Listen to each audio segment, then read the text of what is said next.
جی السلام علیکم اسٹوڈنٹس. آج کا جو بیسکلی دوسرا کویشچن ہم لوگ اس میں پڑھ رہے ہیں استثنا use as a mode of financing. تو اس میں مطلب ہمارے پاس کیا آئے گا کویشچن، ہاؤ وی یوز استثنا as a mode of finance. تو استثنا کو ہم لوگ موڈ آف فائنانس کے طور پہ یوز کر سکتے ہیں. جیسے آپ کو پتہ ہے استثنا ایک ایکسیپشنل سیل ہے. اس میں ایک کانٹریکٹ ہوتا ہے جس میں ہم لوگ چیزوں کو بیچنے کا کانٹریکٹ کرتے ہیں. ان فیوچر سیل ہم لوگ کسی سے کرتے ہیں کہ ہم آپ سے یہ چیز خرید لیں گے، اس کو ہم اس قابل کرتے ہیں کہ جناب ہم جو ہیں اس کے ساتھ کیا اس کا نام ہے کہ وہ چیز بنائیں اور وہ اپنی خود بھی پروفٹ کمائے اور ہمیں بھی فائدہ ہو جائے اس کا، کیونکہ تھوڑا سا مارکیٹ پرائس سے لو ہوتا ہے. تو جس طرح ہم لوگوں نے تھوڑی دیر پہلے پڑھا کہ استثنا as a use in production sector, اسی طرح پھر ہمارے پاس استثنا as a mode of financing میں ڈفرینٹ ویز ہیں جس میں آپ اس کو یوز کر سکتے ہیں. تو سب سے پہلے ہاؤس فائنانسنگ ہے. ہاؤس فائنانسنگ میں کیا ہے، سمپل کہ اس میں دو تین چیزیں ہیں جس کو آپ لوگ فوکس کر سکتے ہیں. کہ سب سے پہلے ایک کلائنٹ ہے جس کے پاس زمین ہے لیکن اس کے پاس اتنے پیسے نہیں ہیں کہ وہ گھر بنا سکے، تو آپ اس کو یہ پیسے پرووائڈ کر رہے ہیں کہ وہ گھر بنائے اور کل کو آپ کو وہ بیچ دے اور آپ اس سے مارکیٹ پرائس سے لیس پہ خریدیں. ٹھیک ہے جی. تو یہ ایک استثنا as a mode of financing کے طور پہ یوز ہو سکتا ہے.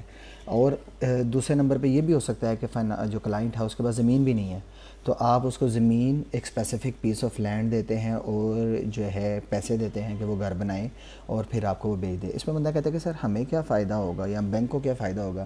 تو بینک خود جو استثنا کے اندر جو ایک شرط ہے کہ وہ یہ ہے کہ بینک خود جو ہے وہ کنسٹرکٹ نہیں کر سکتا. تو ایک قسم کا یہ کانٹریکٹر کے طور پہ آپ اس کو لے رہے ہیں، سروسز لے رہے ہیں اس کی، اور ساتھ ہی پیرلل سلم آپ کر لیتے ہیں. پیرلل استثنا آپ کو پتہ ہے پیرلل استثنا کیا ہے کہ آپ کے ایٹ اے سیم ٹائم وہ کیا ہوگا، ایک تھرڈ پارٹی سے آپ لوگ کانٹریکٹ کر لیتے ہیں کہ جناب اس سے خریدا، کلائنٹ سے خریدا اور اپنے کسٹمر کو اس کو سیل آؤٹ کر دیا. تو اس کے اندر کیا ہوگی، کاسٹ کیلکولیٹ ہوگی اور پرائس جو اس کی طے ہوگی اور اس میں پروفٹ اوور کاسٹ یوز ہوگا اور وہ دیٹ از بینکس پروفٹ. ٹھیک ہے. دوسرے نمبر پہ ہم لوگ اس کو استثنا کو ورکنگ کیپٹل کے طور پہ بھی یوز کر سکتے ہیں. ورکنگ کیپٹل آپ کو پتہ ہے کیا ہوتا ہے، مطلب ایک ایسا سرمایہ جو ایک بزنس کو بزنس کی day to day routine works کو ڈیل اپ کرنے کے لیے یوز ہوتا ہے. That is known as working capital. Accounting میں اس کو کیلکولیٹ کرنے کا جو سمپل وے ہے وہ current asset minus current liabilities ہیں. تو آپ کو پتہ ہے کرنٹ ایسٹس کیا ہیں، مطلب ایسے ایسٹ جو کسی بھی وقت ایزیلی 12 ماہ کے اندر اندر کیش میں کنورٹ ہو جائیں. اور دوسرے نمبر پہ کرنٹ لائبلٹیز جن کو 12 ماہ کے اندر ہم نے پے کرنا ہے. مثال کے طور پہ آپ کے پاس 10 لاکھ کے کرنٹ ایسٹس ہیں اور 2 لاکھ یا 4 لاکھ کی آپ کی لائبلٹیز ہیں کرنٹ. 10 میں سے 4 تو آپ نے پے کرنا ہے لوگوں کا، تو اس میں سے باقی کتنا بچا، 6 لاکھ. اس 6 لاکھ آپ کے پاس وہ پیسے ہیں، وہ کیپٹل ہے جو ورک کرنے کے لیے، ورکنگ کیپٹل اس کو ہم لوگ اس لیے کہتے ہیں. یہ اس کو آپ اپنی ڈے ٹو ڈے نیڈس کے لیے کیا کر سکتے ہیں، یوز. تو استثنا کو آپ لوگ ورکنگ کیپٹل کے طور پہ بھی اس کے پیسے بھی یوز کر سکتے ہیں. تو اس میں دیکھیں کہ اس میں کیا ہیں، کیا کنڈیشنز ہیں. تو اس میں پڑھنے جا رہا ہوں اس کو. استثنا can also be used for the financing working capital requirements of a manufacturer. یہ میں ایکسپلین کر چکا ہوں.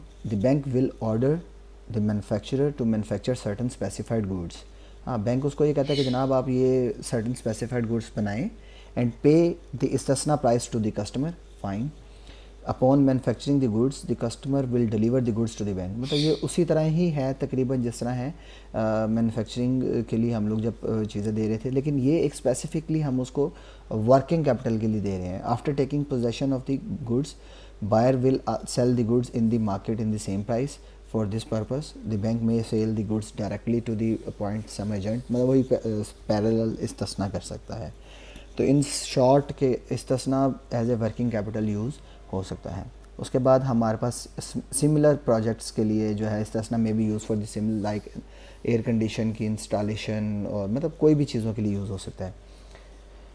ہاں، تو اس کے مطلب ہم لوگ اگر سادے سے لفظوں میں دیکھیں تو استثنا جو ہے مطلب مینوفیکچرنگ کے علاوہ موڈ آف فائنانسنگ کے اندر اگر سمپل استثنا دیکھیں تو وہ صرف مینوفیکچرنگ کے لیے ہے. لیکن اگر استثنا as a mode of financing میں آ جائے گا تو پھر آپ کسی بھی کام کے لیے یوز کر سکتے ہیں. ٹھیک ہے. مطلب بڑے سادے سے لفظوں میں اس سوال اور پچھلے سوال کے اندر جو میں اگر ڈفرینس کریٹ کرنا چاہوں تو بڑا سمپل سا ہے کہ استثنا جو ہے بیسکلی بنیادی طور پہ کیا ہے کہ جو مینوفیکچرنگ پروڈکٹ کے لیے یوز ہوتا ہے. میں آپ لوگ کسی کو پے کرتے ہیں مینوفیکچرنگ کے لیے، بٹ مطلب وہ آپ کو گڈس بنائے اور آپ کو واپسی پہ گڈس وہ سیل کر دے. بٹ جو استثنا کو اگر آپ نے اس کی براڈر ٹرم میں لے کے جانا ہے, اس کو وائڈ کرنا ہے, تو پھر اس کو آپ کو یوز ایسے موڈ آف فائنانسنگ میں کرنا پڑے گا. اس میں آپ ہاؤس فائنانسنگ کے طور پہ یوز کر سکتے ہیں, financing of plant and factory building کے طور پہ یوز کر سکتے ہیں, بکس اپارٹمنٹس کے طور پہ, بکنگ اپارٹمنٹس کے طور پہ یوز کر سکتے ہیں, کنسٹرکشن آف بلڈنگ اور بی او ٹی ارینجمنٹس کے لیے, پلانٹ اور ان سب چیزوں کے لیے, مطلب کسی بھی کام کے لیے آپ یوز کر سکتے ہیں اگر آپ اس کو as a mode of financing کے طور پہ لے کے جائیں. تھینک یو ویری مچ بیٹا, اللہ حافظ.